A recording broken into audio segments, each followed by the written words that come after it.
Hello, അസ്സാം വലൈക്കും. 2026 പരിശുദ്ധ ഹജ്ജ് കർമ്മത്തിന് അപേക്ഷിക്കുന്നതിനുള്ള തീയതി നാളെ, അതായത് ഓഗസ്റ്റ് 7 അവസാനിക്കുകയാണ്.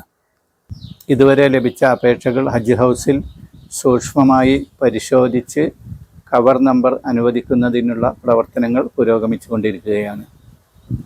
ഓഗസ്റ്റ് 12 നറുക്കെടുപ്പ് പൂർത്തിയാക്കി തിരഞ്ഞെടുക്കപ്പെടുന്നവർക്ക് ആദ്യ ഗഡു പണമടക്കുന്നതിനുള്ള നിർദ്ദേശം ലഭിക്കുമെന്ന് ഹജ്ജ് committee chairman doctor Hussain Saqafi വാർത്താ സമ്മേളനത്തിൽ അറിയിക്കുകയുണ്ടായി.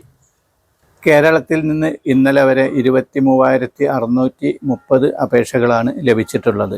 ഇതിൽ 65 വയസ്സ് കഴിഞ്ഞവരുടെ വിഭാഗത്തിൽ 4,696 അപേക്ഷകളും മെഹറം വേണ്ടാത്ത ലേഡീസ് വിത്തൗട്ട് മെഹറം ഗ്രൂപ്പിൽ 3,142 അപേക്ഷകളുമാണ് ലഭിച്ചിട്ടുള്ളത്. കഴിഞ്ഞ വർഷത്തെ വെയിറ്റിംഗ് ലിസ്റ്റുകാരിൽ നിന്ന് 854 അപേക്ഷകളും ലഭിച്ചിട്ടുണ്ട്.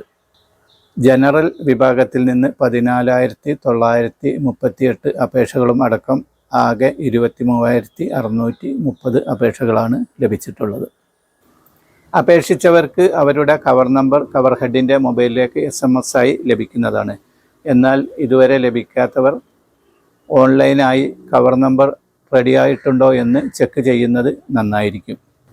ആഗ്രഹിക്കുന്ന എല്ലാവർക്കും മഖ്ബൂലും മബ്റൂറുമായ പരിശുദ്ധ ഹജ്ജ് കർമ്മം നിർവഹിച്ച് ആരോഗ്യത്തോടു കൂടി നാട്ടിൽ തിരിച്ചെത്താൻ അള്ളാഹു തൗഫീഖ് ചെയ്യട്ടെ. ആമീൻ.